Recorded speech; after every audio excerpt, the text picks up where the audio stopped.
Good evening, everyone, and welcome to the Norwich Crime Writing Festival 2021. My name is Nathan Ashman, and I'm a lecturer in crime writing at the University of East Anglia and acting course director of the MA in crime writing. Norwich is a partnership between the University of East Anglia and the National Centre for Writing. Very special thanks go to our festival sponsor, the Crime Vault, our booksellers, Gerald, and Arts Council England for making this event possible. So I want to start by thanking you all for joining us for this very special MA showcase, where our fantastic crop of writers from the MA in crime writing class of 2021 will be reading short extracts from their completed novels. They were handed in 9 days ago, so very much hot off the press. The showcase is always my favourite event of the Norwich calendar, not only because it offers an opportunity to share the fantastic work being produced by our graduating students, but because it also serves to underline the importance and richness of crime fiction as a contemporary genre. As I write an introduction to Postmortem, the anthology that collects all of these wonderful pieces that you'll hear from today, each writer in this collection embraces the rich and multitudinous potentialities of crime writing, reflecting perceptively on where we have been, where we are now, and where we might be travelling in the future. Each demonstrates their own conversance with the crime genre's many languages, all the while forging new and dynamic ways of speaking crime. Amongst all the uncertainties that characterise our contemporary moment, one thing is eminently clear: the future of the genre is in very safe hands indeed.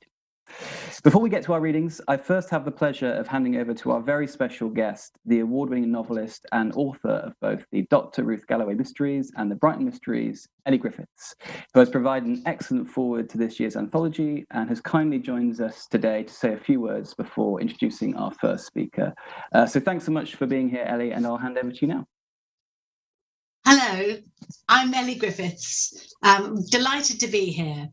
I'm a crime writer, probably best known for writing about Norfolk. And it's my honour to introduce the crime writing stars of the future, who, even if they don't go on to write about the fine city of Norwich, will always have a special place for it in their hearts, even if this year they've only visited it virtually.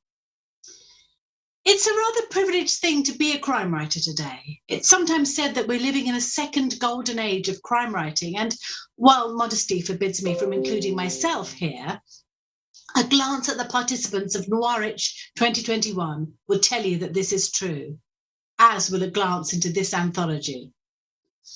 Crime fiction has only become more popular during the recent and ongoing pandemic. There are many theories about this. Is it escapism? The wish to escape from reality into novels that are thrilling enough to provide distraction?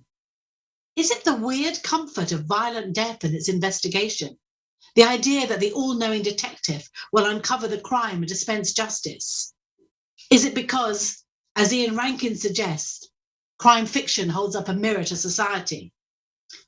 I think it's all these things, but I also think it's because crime writing is a genre wide and generous enough to include books written by cats and those penned by a Tudor lawyer. This anthology is maybe short on cats, though actually there are two, and very well drawn too. But it is full of fine, intelligent writing that is at times funny, at times terrifying, but also thought-provoking at all times. So before I finish, just to get back to Norfolk. In 2013, the oldest human footprints outside Africa were found on a beach at Haysborough in Norfolk. The prints were uncovered by the tide, and archaeologists knew that they would be lost to the sea again. The race was on to record and analyse the prints, which was subsequently proved to be 900,000 years old.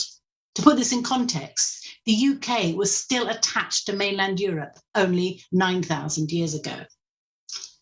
The Haysborough footprints were the first human impression on Norfolk, but they won't be the last.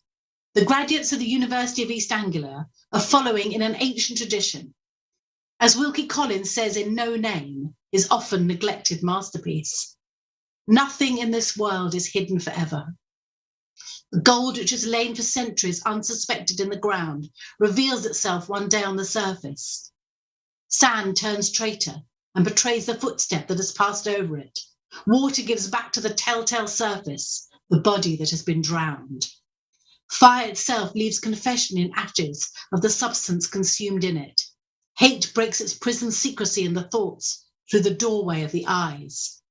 And love finds the Judas who betrayed it by a kiss. Look where we will. The inevitable law of revelation is one of the laws of nature. The lasting preservation of a secret is a miracle which the world has never seen. I wish the participating students a long and successful career in crime writing.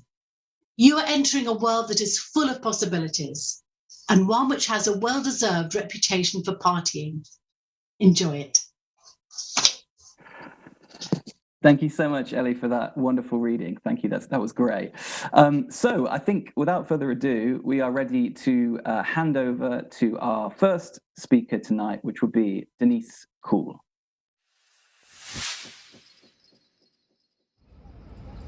Hello and welcome to Osaka. My name is Denise, and today I will read from my first novel, Duality, A Dead Russian in Osaka. In this techno-thriller, we have cloning gone terribly wrong, foreigners struggling with life in Japan, and Tomimoto, the chief inspector, who really just wants to retire. But first, let's meet Yuri.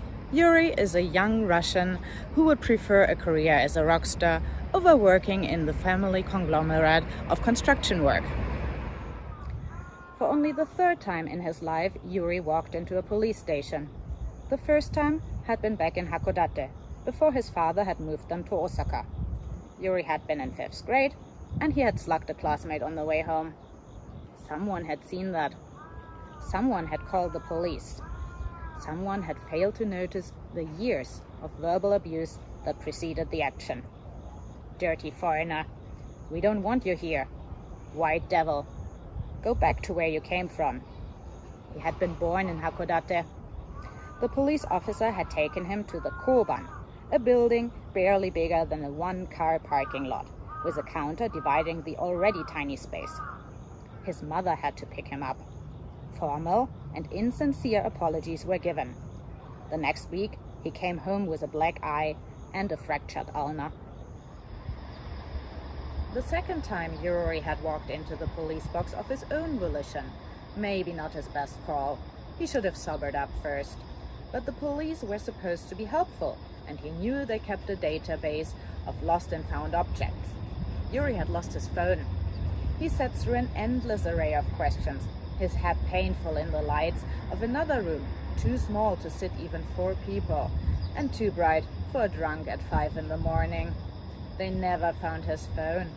They did find him again, days later, stopped his car and made him kneel on wet asphalt, with his hands behind his head, as they searched his car for narcotics. Routine inspection, they said. Routine if you did not look Japanese, Yuri knew. He took a deep breath and walked inside. This third visit had the potential to go even worse. Yuri elbowed his way through a group of waiting residents that cluttered the room of the police department. This was no tiny koban, but a proper police station, where Yuri hoped to find someone efficient to help. I wish to report my brother is missing. He picked his words carefully and with a formality that should bring weight to his request. The uniformed officer manning the reception desk was old, sat hunched over, and had kept the reception counter meticulously free of any electronics. Paper covered most horizontal surfaces, and on a filing cabinet, perched against the far wall, Yuri could see a fax machine. It had probably entered service around the same time as the officer, and by the looks of it, neither of them should still be on active duty. The uniform did not look up. Please take a number. In any case, it is required for you to wait 48 hours, then come back and we'll file a missing persons report. Yuri's hands balled into fists. It felt like the uniform was reading off a script. Misha has been missing for 4 days, he said. Thank you for your attention. I will now hand over to our live readers. First up is Sharon. Please enjoy. Thank you, Denise. Hi, I'm Sharon Bale. My novel is a psychological paranoid thriller. I'm reading a section from the prologue, and it's called The Entity. She opened her eyes. Her cheek was pressed against a hard surface. Too scared to move, soon she became rigid with the cold. Where am I? Inside a bath? Have I been here before? Fleeting memories of waking inside another empty bathtub. Déjà vu? She pushed her muscles to move from the fetal position she lay in up to a sitting one, shivering, pulling her legs tight into herself, hugging them for warmth. She looked down. She was naked apart from beige underwear. Her ribs felt tender. Patches of skin on her arms looked sore, beginning to swell before bruising. Her knees were grazed and stinging. Carpet burns? She pulled herself slowly out of the bath and stepped onto the cold, tiled floor. Nothing familiar. No sound. Stop light bulb. Her vision started to spin. Her head felt heavy. Have I been drugged? Reaching out to a small pile of dull white towels, she wrapped the largest around her body, its stiff texture rough against her skin. 2 disposable cups and a tiny round piece of soap wrapped in plastic sat on the thin glass shelf above the chipped ceramic sink. Am I in a hotel? The mirror above was desilvering around the edges. She stared at herself. Her hair was different, styled. The dark ringlets separated as they spiraled down to her shoulders. She had makeup on. Her eyes were smudged with black liner, smoky, sexy, not her usual look. Why am I here and looking like this? Holding her breath, she reached out for the doorknob. As she turned it, she paused to listen at every slight click as the latch retracted. Be quiet, always be quiet. She pulled the door in towards her. Was that movement? She listened, waited. Nothing. Releasing it, she looked through the gap, which was just adequate to squeeze through. The room appeared dimly lit with brown pattern carpet and a dark wooden wardrobe. She peeked her head out, goosebumps running over her as she moved one foot. A sound, muffled. She stood still. A shiver ran through her. Counting to 10 as she waited, she then edged into the room. The dark wood flowed into a desk. A tall lamp in the corner lit the room to her right. A double bed, empty, with twisted white sheets. She had a flash of an image, her struggling with entangled limbs. But who with and why? Was it in a dream? Tentatively, she walked towards the window to look outside, its heavy curtains drawn.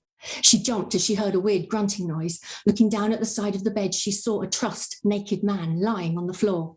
Stifling a scream, her hand flew to her mouth, the other grasping at the towel. He was on his front with his arms behind him, shackled to his ankles. The man was white, stocky and middle-aged, with stark grey hair and beard. His clothes and shoes lay on the floor next to him.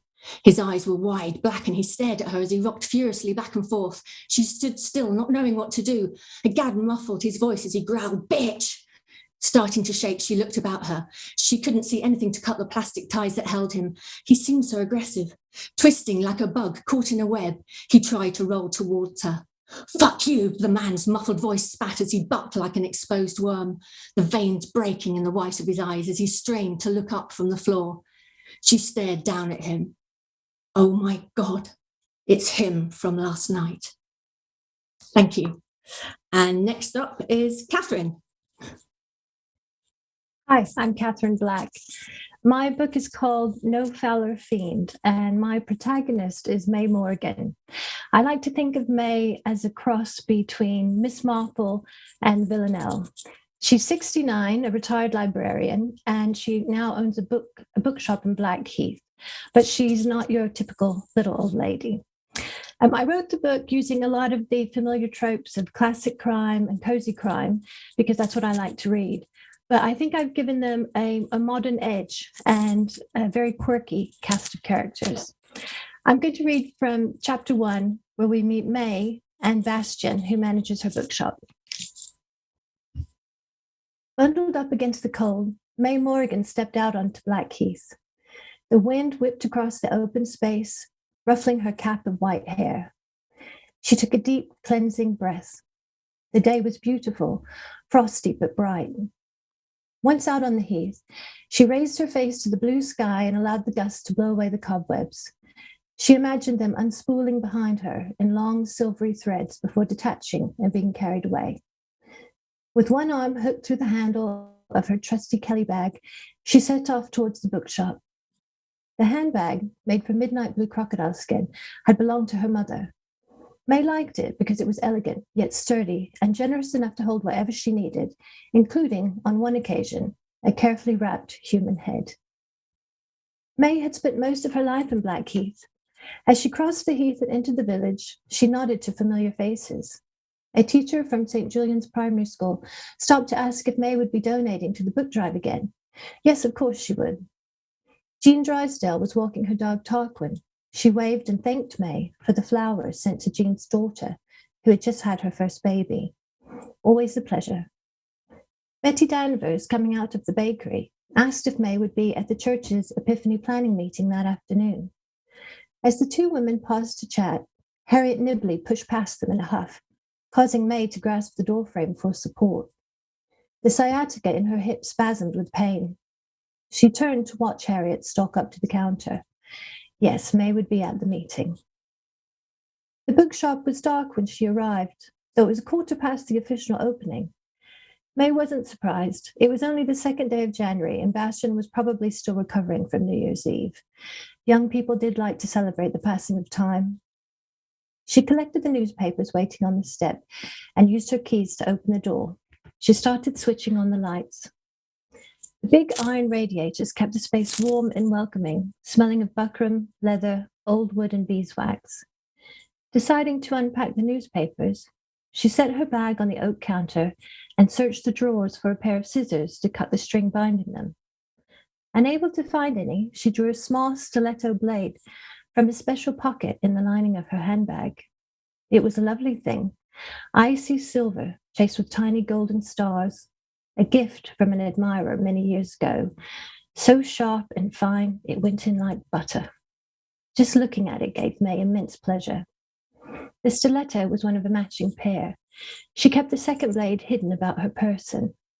One never knew when it might come in handy. String cut, the blade disappeared as footsteps thumped down the wooden stairs, and Bastian came through the door at the rear of the shop. "Morning, May. Happy New Year. I wasn't expecting to see you today." Sebastian Lovelace was in his 40s, with a scruffy beard and pale blue eyes under a thicket of dark hair. Ironic was the word that came to mind. Complicated, intellectual, content, but with a slight air of melancholia. Women fluttered around him. He regularly enjoyed their company, but maintained a sense of detachment.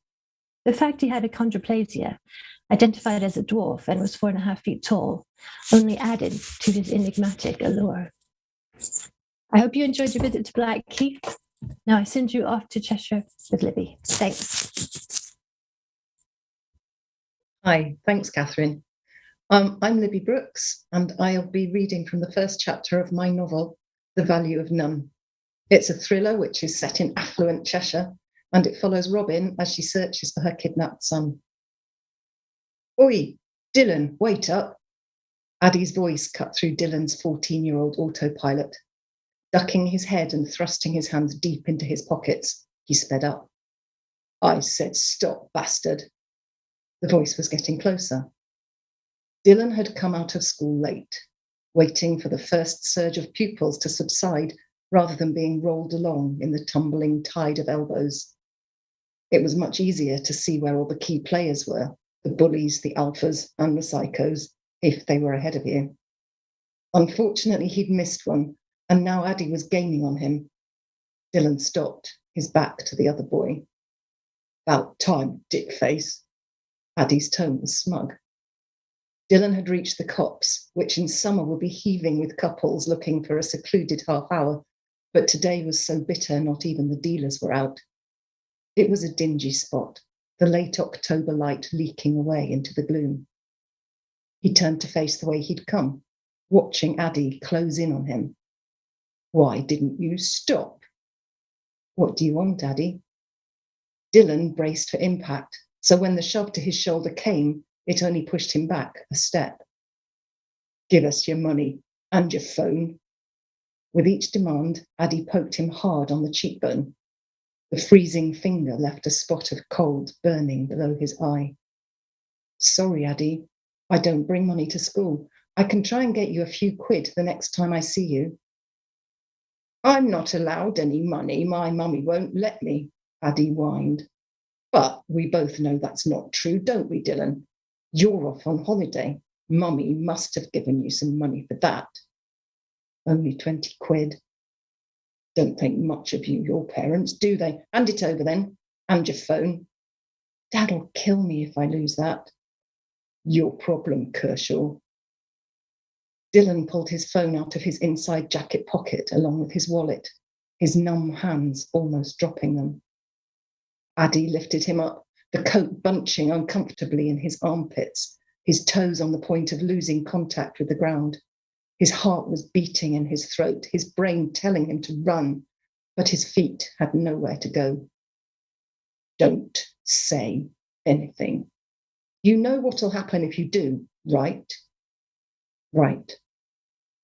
Dylan caught a glimpse of the wide grin on the other boy's face before his head snapped back again, hit the trunk, then ricocheted forwards. The hold on his jacket relaxed, and he fell to his knees in the dirt. When he was sure that Addie had gone, he pushed himself up, wiped his hands gingerly on his thighs, hoisted his backpack over his shoulder, and set off again. There was a black van parked under the trees, but Dylan had no reason to give it a second glance. He didn't hear the man coming up behind him either. Addie had gone, and he wasn't on the lookout for more trouble. His first warning was the hand across his mouth, followed by a voice in his ear. Stay quiet and do what I tell you. Thanks, everyone. For our next reading tonight, we're going back in time as I hand you over to Hannah. Thank you, Libby. Hello, my name is Hannah, and I am reading from the opening chapter of my novel, My Name is Emma. In southern Victorian England, Emma Smith has been taken in by a seemingly kind local named Mrs. Jackson. But Mrs. Jackson is not all that she seems, and Emma soon finds the walls closing in. The novel is based on a true story. Beginning at the end of the chronological timeline, we see the devastating aftermath of life with Mrs. Jackson. Chapter 1, Ivor. Only the foundations remained. Constable Ivor Smith involuntarily recoiled from the hot, black smoke still rising from the smouldering ashes of the farmhouse. His eyes stung, and he rubbed at them with his sweaty palms. He'd never attended a house fire before. He tugged at his collar. He, the police, and the other men from the village cautiously began to pick their way through the ash towards the main building. Ivor's eyes flickered around the scene, falling onto the farm boy who clambered over the brickwork next to him. Joe Gingley, he'd given his name as.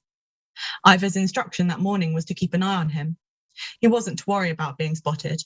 The boy would know he was a suspect by now. It was a far cry from the last time Ivor had been here, investigating a crime between the girl and a man. He remembered the outcome of that, his first arrest, clearly, though the details about the actual crime were murky. The man, a farmer from the village, had received 4 weeks and a day in jail.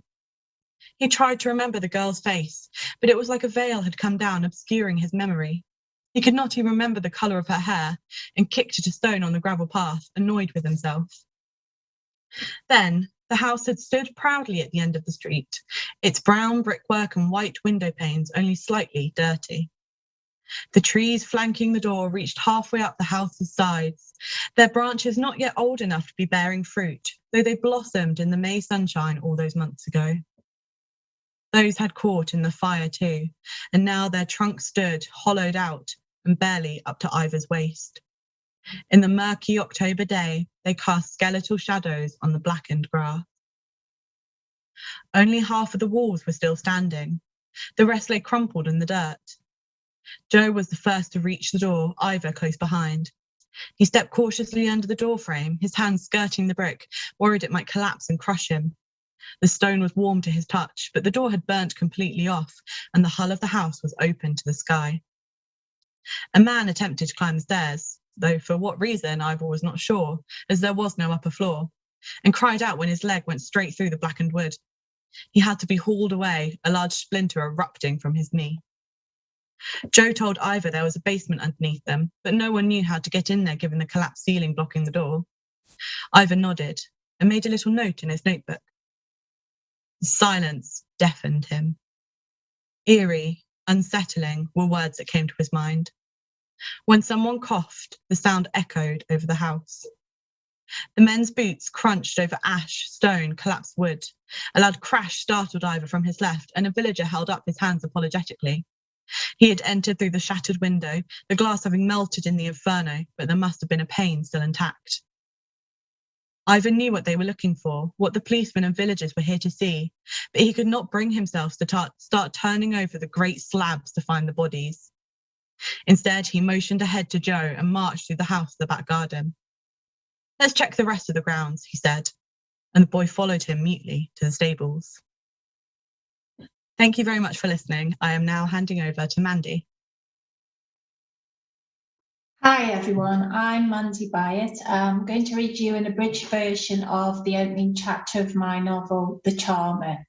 It's set in London in the run-up to the Queen's coronation in 1953, and it's a suspense novel with more than a touch of noir. The narrator is Jack the Charmer Palmer, and together with his ex-girlfriend Evelyn and her mute son, he tries to find out who murdered Billy, his best friend and Evelyn's brother.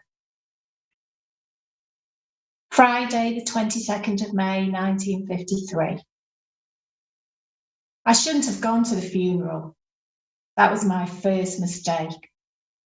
I should have buried all that business just like they were burying Morris. After all, the old rogue wouldn't have wanted me there. "We keep this between us, son." He said that every time I handed him the envelope, his big hand crushing mine, holding on just that second too long. But Morris was dead, and I had my orders, and so there I was. I had a right to be there after all. Morris and I had been business associates. That daft ninny of a secretary could vouch for me. It would be written in her fancy appointment book, Monday at midday, Mr. Jack Palmer. I stared at the mourners as they filed in.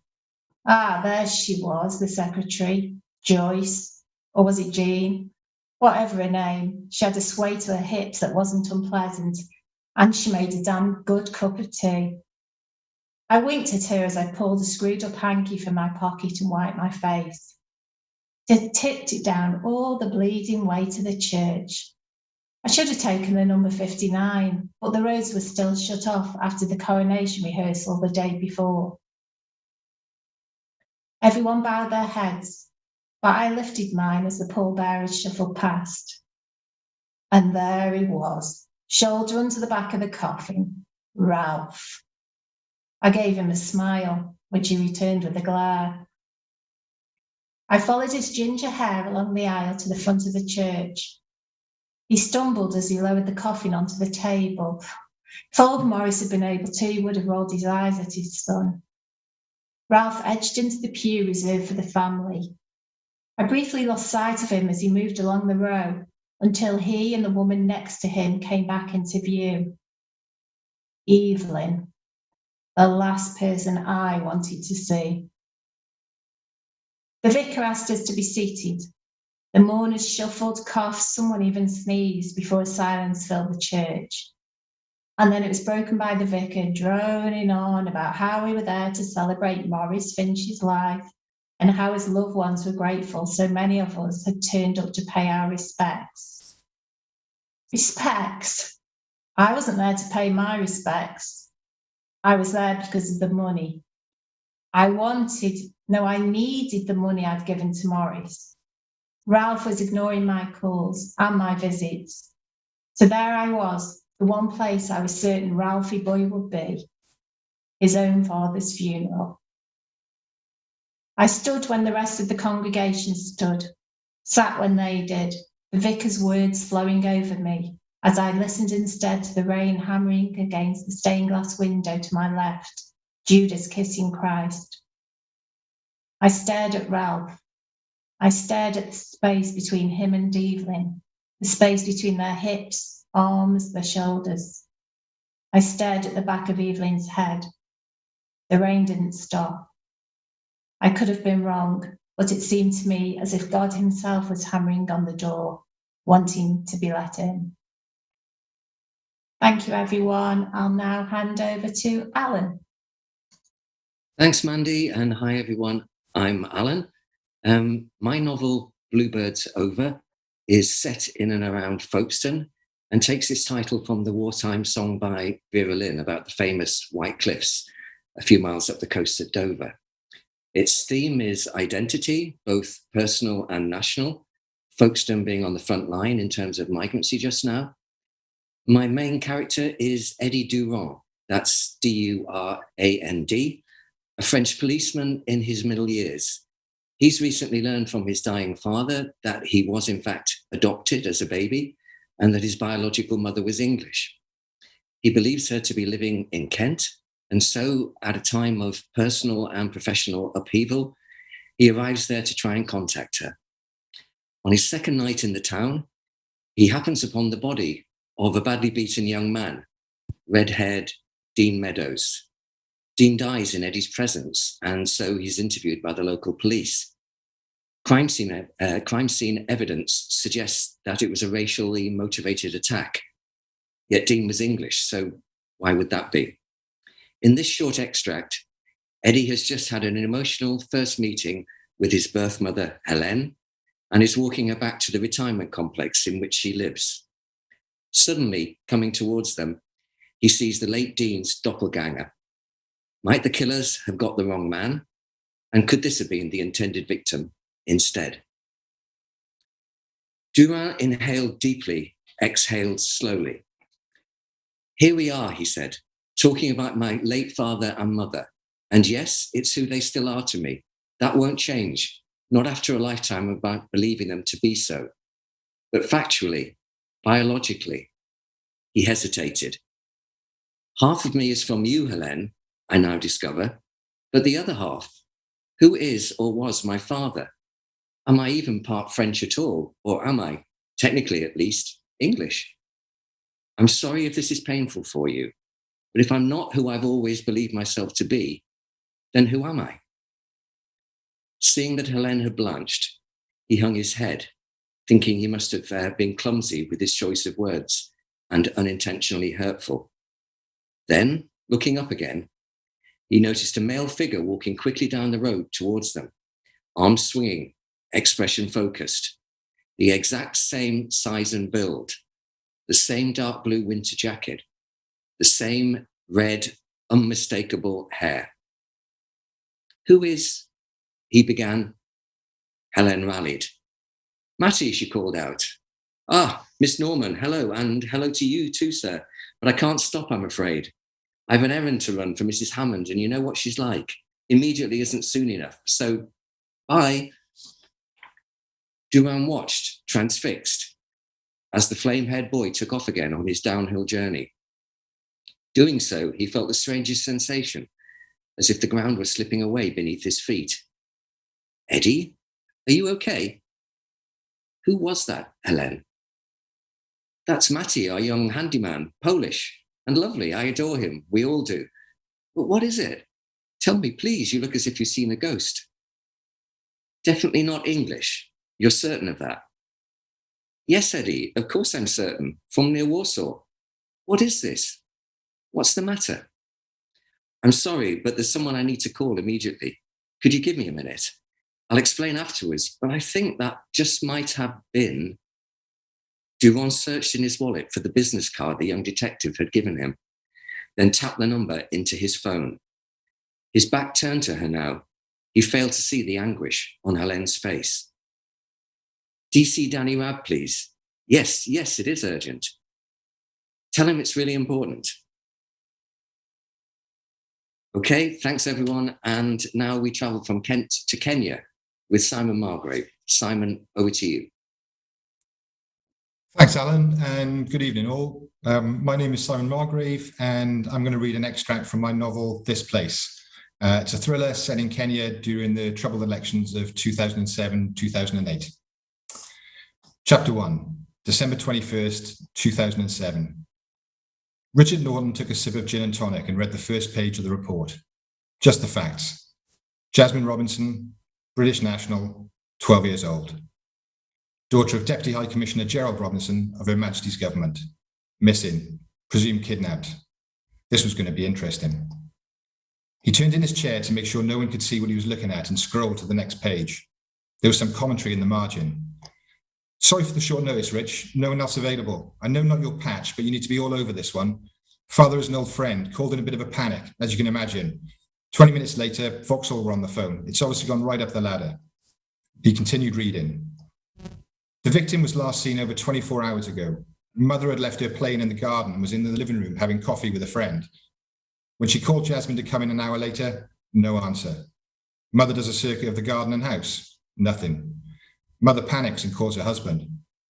Father arrives at around midday and they do another search. This time they find a note under a rock at the bottom of the garden. We have your daughter. How original.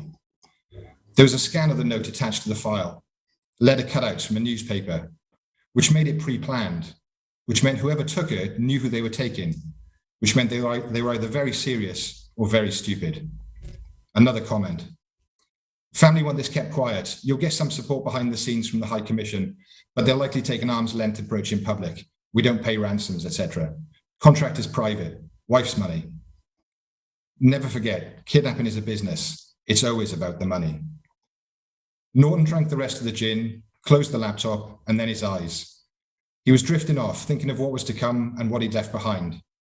A faint voice invaded his thoughts, then a jolt as the tires hit the tarmac. He shook himself awake and looked around the newly bright cabin. A woman across the aisle smiled and said, Caribou, Kenya. After an age standing hunched in the aisle, he shuffled slowly forward and took his first breath of Nairobi air. It was warm. It had an unfamiliar scent, but welcome, like arriving somewhere new on holiday. A blend of dry grass, wood smoke, and exhaust fumes. When they got to the terminal, he realized his wasn't the only flight that had landed at that time. Chaos reigned and 4 long queues snaked their way across the starkly lit cavernous room, terminating at 4 glass booths on the far side. 4 signs welcomed the weary. The citizens' queue was moving faster than water downhill. The visa queue moved like treacle. Norton was tired and wanted to get out of there, so he took a gamble and joined the one for residents, as it was at least perceptibly moving. When he finally reached the window and handed over his passport, the officer at the counter flicked through the pages like a deck of cards and stared at him blankly. Where's your visa? Toneless. Bored. He played the dumb tourist card. Oh, I'm sorry, I was told I could get one on arrival. She handed back his passport, pointed towards the visa booth, the queue somehow even longer than before, and said, that one. She looked around him to the next person and beckoned them forward. This wasn't a good start. I'm really sorry, but I thought the sign saying visa was for those who already had one. He hoped a liberal dose of expat naivety would be his savior. He even tried on a smile for good measure. No, you need to pay for a visa. $50. Next. Can't I just pay you? She sat bolt upright. Are you trying to bribe me, sir? As that is an offence and will lead to trouble for you. No, God, no, I didn't mean it like that. I meant that if I needed to pay, then I could pay you at this counter. This really wasn't going well.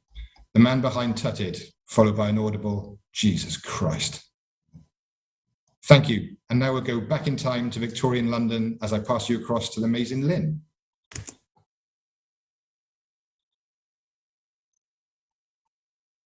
Thanks, Simon. Hello, my name is Lynn McEwen, and Suncatcher is a Victorian eco-thriller featuring Rora Faulkner, who works on a Thames sailing barge with her grandfather Skip and her 9-year-old daughter Ella.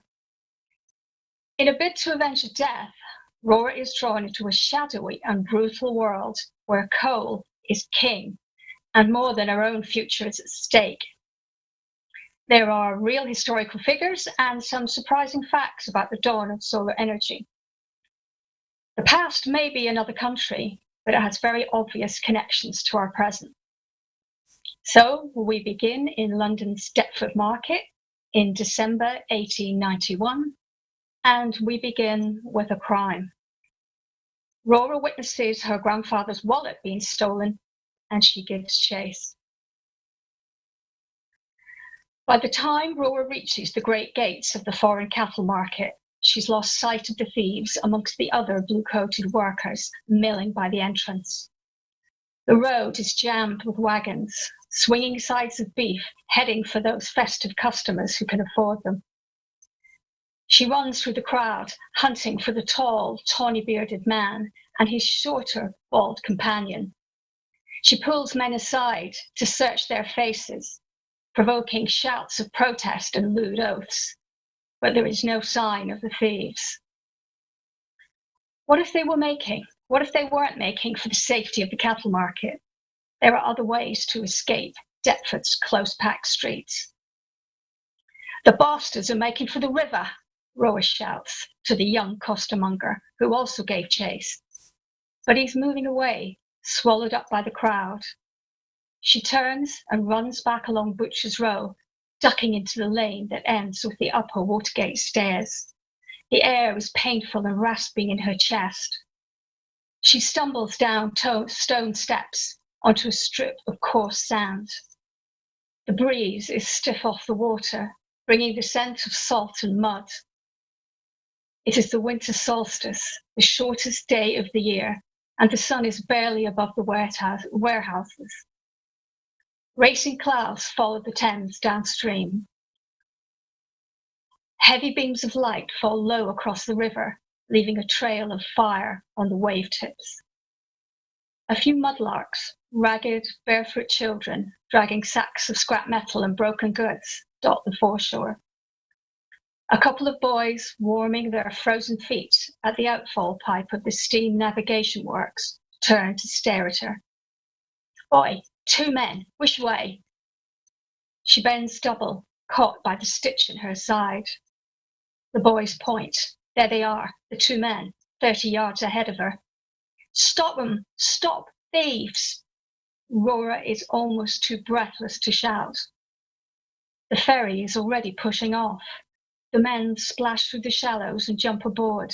They sit tight-packed in the skiff as the ferryman pulls hard on the oars.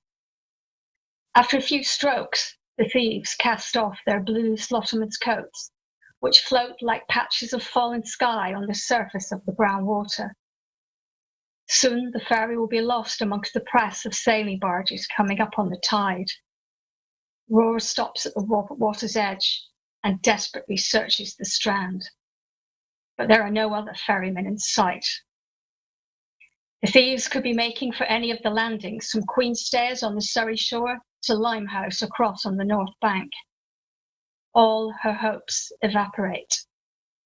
The men slip from her grasp and Skip's hard-earned purse with them. As the boat swings out into midstream, Roar sees the bald man take a thin, rusty object from his pocket. He holds it up to her and smiles before cleaning it on a short sackcloth apron and dropping the now dirty rag into the river. The silver stem of a blade catches a shaft of sunlight. Roar gasps. It's not rust, but blood. The realization almost knocks her legs from under her. In a flash, she sees again how our grandfather slumped back against the orange stall, clasping his chest. The money. They have so little left. But this is much, much worse. Thank you. And now, over to Pat Page in Leeds for The Dark Arches. Thank you, Lynn. Hi, my name is Pat Page, and my novel is called Dark Arches. It's a cop thriller set in Leeds. Detective Inspector Sarah Siverson investigates the brutal murder of a young boy as her personal life goes into freefall. This reading is the opening scene. John Harper's footsteps echoed through the dark, dank passageways. The Victorian caverns smelt of their past, musty and abandoned. The Dark Arches was a perfect name for this spot, an eerie place at 4 a.m. At this time of year, he'd occasionally come across a rough sleeper, curled up against the worst of the winter's weather. Cocooned in their makeshift bedding of cardboard and sleeping bags, they were harmless, deep in their drug-induced sleep. This morning was different. A voice screaming for help came from one of the arches set further back, away from the central passageway. Harper stood frozen to the spot, unsure how to react. There was such a small amount of light coming from the source of the sound. It was impossible to make out what was causing the commotion. The hairs on his skin stood erect. This felt wrong. It could be a perfect trap for a mugging. His stomach churned in reaction to the adrenaline pumping through his veins. He'd be going in there with no protection, but the screams for help persisted. Harper dug in his pocket for his car keys. He gripped them in his fist, the shaft sticking through the fingers of his clenched hand. He would provide some defence if needed. He switched on his phone torch for a beam of light. With care, he strode towards the sound of the turmoil. It was hard to figure out what he was seeing. The rough sleeper, the source of the pleading, was knelt on one knee in front of a piece of old carpet. Harper moved closer, trying to make out what was wrong. "You all right, mate? Is there anything I can do?" The man stood up, staggered backwards and turned towards Harper. His grimy face had the look of horror reflected in the torchlight. He'd lost the power of speech, his mouth a silent gape. His eyes were wide with fear and panic. He took a step back to one side, gesturing at the ground to reveal what he'd found. He turned to the wall and began dry heaving. Harper moved closer to see what was causing the man such distress. He shone his torch at the object. He gasped in shock and disbelief at the horror he was witnessing. His mouth felt dry. In that moment, Harper knew what he saw there he'd never be able to forget. It was the remains of a human torso. What the fuck? Thank you for listening. Now I'll pass you on to Sue for her reading.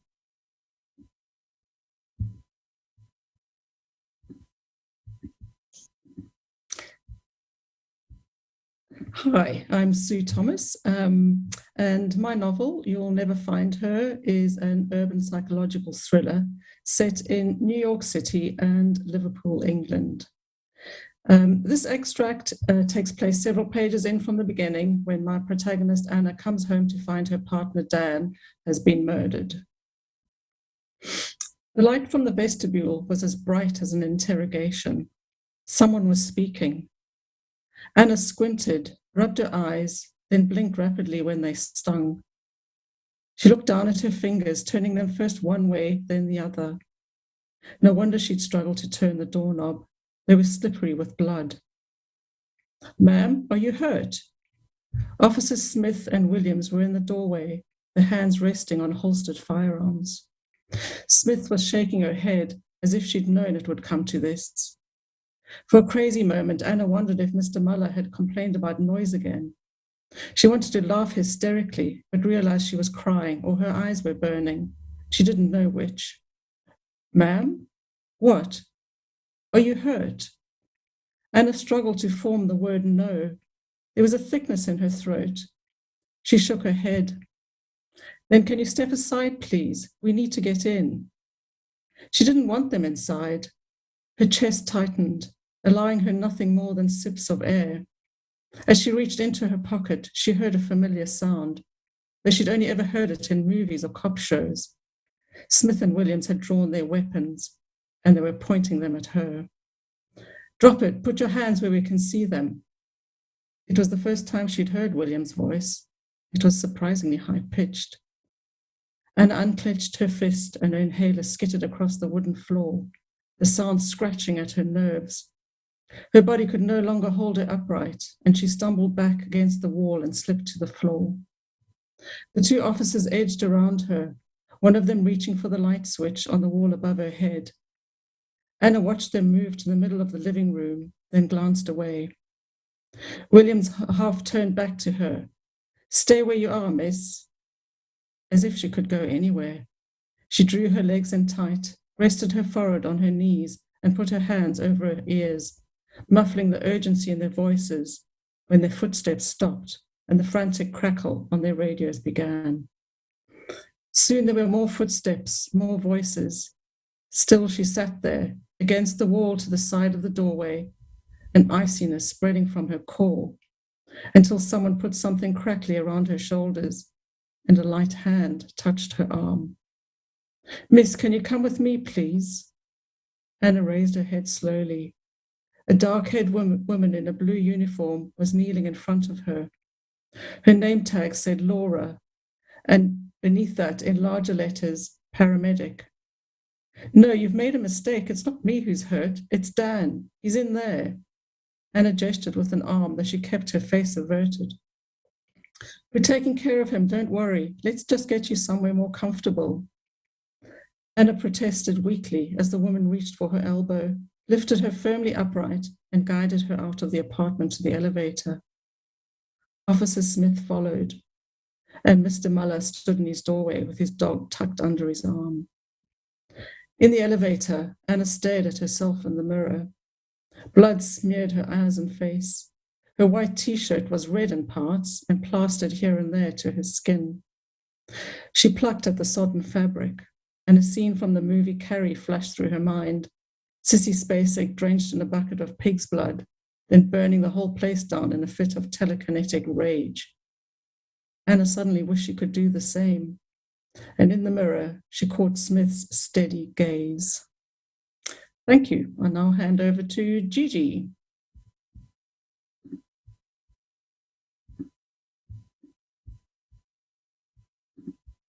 I am Gigi Vernon.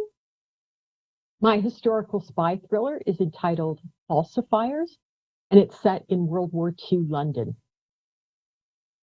Convicted felon Vera Larkin's forgery is merely the surface of her shady and rebellious past. In return for a pardon from prison, she reluctantly joins MI5 to forge identity documents for the resistance. But when the war winds down and the Soviets become the new enemy, Vera must escape MI5 before her own dangerous secrets are discovered. Here's the opening. Who do you want to be? Vera asked. What? He said, baffled. It was just him and her under a circle of dim light made by a lamp hanging over the table, the rest of the room in blackout darkness. You can be anyone. Now is your chance to be someone else, Vera said. Like her, she changed her identity regularly. She'd always be her father's daughter, but appearance, name, and nationality were cosmetic, changed like a hat or a pair of heels, weren't they? It's the same price. Whatever you want, she said. Fancy a different profession? To be younger, another name? Stumped, he chewed his lower lip. His neck and shoulders were brawny, supporting a massive head, which apparently was empty. A real brute of a bloke. It was strange to her that he'd never fantasized about changing himself, especially when he'd come to her because he needed to escape. I've never liked me name, he said. If she'd been burdened with the name Engelbert, she wouldn't like it either. Choose a new one. William, he said. It was plain as milk and forgettable as an overcast day. Not a bad choice in his predicament. And the surname? Smith? The brute lacked all imagination. She made a note, though she wasn't likely to forget Smith. Occupation? You know me, this and that, never had a legit one. She didn't know him. That was the problem. He'd said he was an old friend of her dad's, and Dad had known all sorts. Dad had also warned her about the dangers of being ill-prepared for the unexpected. Ironic, then, that it was a bomb dropped by Jerry during the Blitz that took him and Mom and their forging workshop out, leaving her to carry on alone. Though she didn't know what Engelbert did, she could guess. We can't very well put burglar or bad man now, can we? Pick something ordinary that won't draw attention. Driver? Yes, good. She knew the questions on a passport as well as she knew her own face. Now, about nationality. Care for something different? What? He asked. Right. English, then, she said. Well, that does it. All that remains is payment. That'll be 50. And don't try to pass off any counterfeit. She knew counterfeit when she saw it, having dabbled in it once or twice. He stood and extended his hand to shake. His palm was calloused and none too clean, and she steeled herself to grasp it. Someone pounded on the room's door. They both started. "Who's that?" the brute asked. She wasn't expecting anyone. No idea. "Open up, police!" The brute grabbed her throat. "Suka," he hissed. "Bitch." He was Russian? The door burst open. A copper entered and pulled the brute off her. Thank you. Thanks so much, Gigi. That was fantastic. Wow, I mean, what a wonderful selection of readings and beautifully delivered. Thank you so much to all of the crime cohort for those beautiful pieces. If you want to buy the anthology or get hold of the anthology, which I really suggest you do, it's now available to purchase from Eggbox Publishing, the website, and the link for this will be posted in the chat now. So if you're interested in reading these pieces and learning more about our writers, then please go out and get this anthology. It's fantastic. So that brings to a close the kind of formal elements of tonight's event. So there's a few things, just a few thank yous before we end. So firstly, a big thank you to everyone that's come and attended this event tonight. Obviously, ordinarily we'd be doing this in person. This is the second year that we've been online. We'd like to be at the pub. I think some of our writers would like to be at the pub for a bit of Dutch courage, but unfortunately we're still online. But I think it's still worked brilliantly, and again, thank you for our readers. Secondly, thank you to Elly as well for her brilliant introduction. I really appreciate you coming and doing that. And if we can, I'd like for all the writers, if they're able to turn their cameras back on and come back into the room, so we can do a big kind of group round of applause for all of our writers who have presented today. So this might take a couple of seconds, but if we can get everyone in, we might have lost Gigi and Libby. I think we've got most people. So I think we're just waiting for Libby. Perfect. I think she's almost here. This is the wonders of tech as well. In a pub, we could have just all stood up together. I think Libby is trying to connect. We'll wait a couple of seconds. We may have to proceed without Libby, because I think she's struggling to get her camera back on. So, oh, she's here. Fantastic. So yes, well done, everyone. Those were amazing readings, and thank you so much for sharing your work. And again, if you'd like to go out and get the anthology, you now can from the Eggbox website. So a big round of applause, everyone. Thank you so much. That's fantastic. And thank you all for joining us tonight, and have a wonderful evening. Thank you.